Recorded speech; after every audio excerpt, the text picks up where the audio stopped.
तो लखनऊ में जो अग्निकांड मचा है उसकी जांच अब होगी। बिल्डिंग मालिक गिरफ्तार हो चुका है, कोचिंग सेंटर का संचालक गिरफ्तार हो चुका है, 4 अधिकारी सस्पेंड किए जा चुके हैं। ताबड़तोड़ कार्रवाई की जा रही है, मुआवजा भी दिया जा रहा है, इलाज भी किया जा रहा है।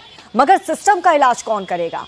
जिन ऑफिसर्स पर इस बिल्डिंग की जांच परख का जिम्मा था, उन पर हादसों के बाद ही एक्शन क्यों लिया जाता है? इन तमाम सवालों के बीच लखनऊ के लक्षागृह ने 15 जिंदगियों को राख कर दिया। बेसमेंट में एसी फटा और बिल्डिंग शोलों में घिर गई। ऑटोमेटिक गेट्स लॉक हो गए। इस इमारत में ना फायर का एनओसी था और ना ही कोई वेंटिलेशन का इंतजाम, जिसकी वजह से आग और भड़की, तेजी से फैली। फायर ब्रिगेड समय पर नहीं पहुंचा, एम्बुलेंस भी देर से पहुंची। इन तमाम खामियों ने 15 परिवारों को जिंदगी भर का ऐसा जख्म दिया जो ता उम्र नहीं भरने वाला है। जिनके बच्चे पढ़ लिख कर करियर बनाने वाले थे, वो अब इस दुनिया में नहीं है।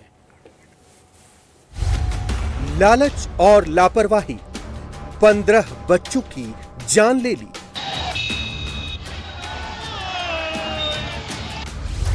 ना निकलने का रास्ता, ना ही बचने का मौका।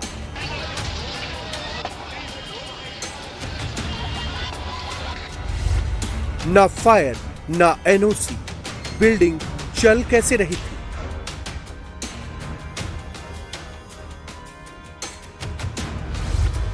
ना फायर, ना वेंटिलेशन, काल कोठरी में क्लासरूम।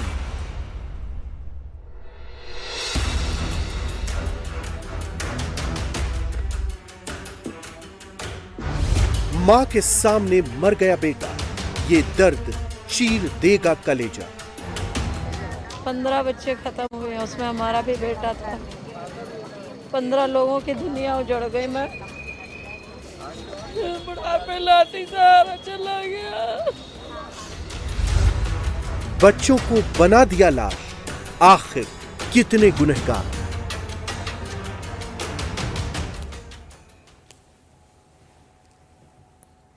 लखनऊ के अलीगंज में हुए भीषण अग्निकांड ने सभी को हिलाकर रख दिया है।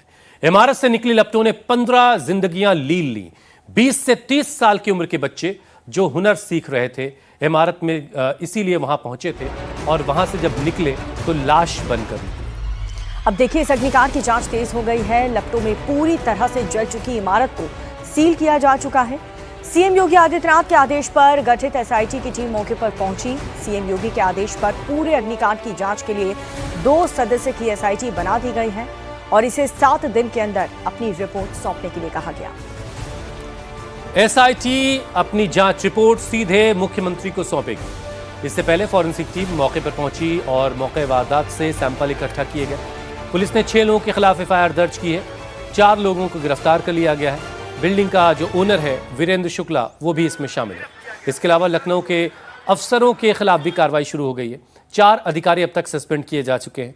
लखनऊ विकास प्राधिकरण ने इस पूरे मामले की जांच के लिए एक 5 सदस्यों की टीम गठित की है।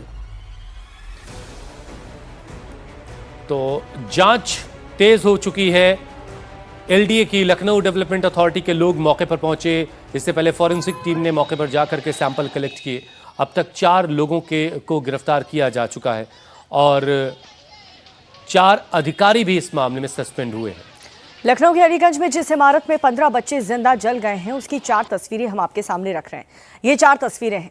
पहली तस्वीर आग लगने के पहले की, जिसमें पेट सेंटर और गेमिंग स्टूडियो के होर्डिंग साफ साफ आपको नजर आएंगे।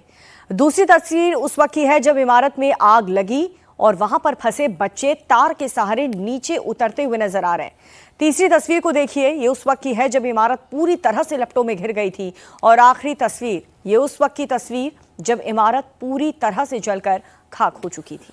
लेकिन दूसरी तस्वीर को आप जरा गौर से देखिए, उसे हम और बड़े फ्रेम में आपको दिखाएंगे।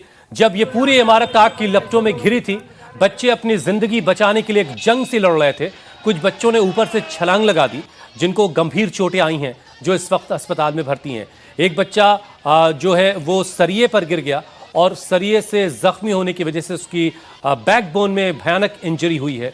लेकिन ये जलती हुई इमारत ये बता रही है कि हमारा सिस्टम किस तरीके से काम करता है।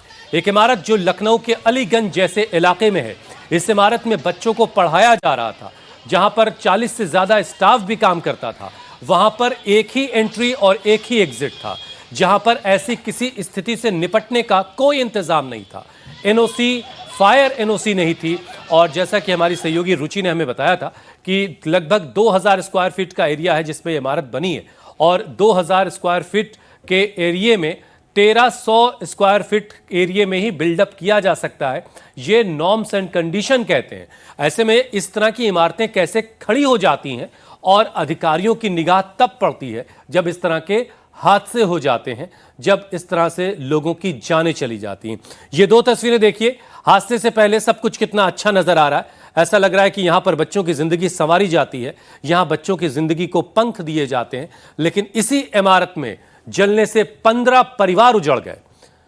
रो रो करके लोगों का बुरा हाल है, तो कुछ आंखें पथराई हुई हैं जिनको अब भी इंतजार है कि शायद उनका बच्चा बोल उठेगा, शायद उनका बच्चा घर कोचिंग से लौट आएगा।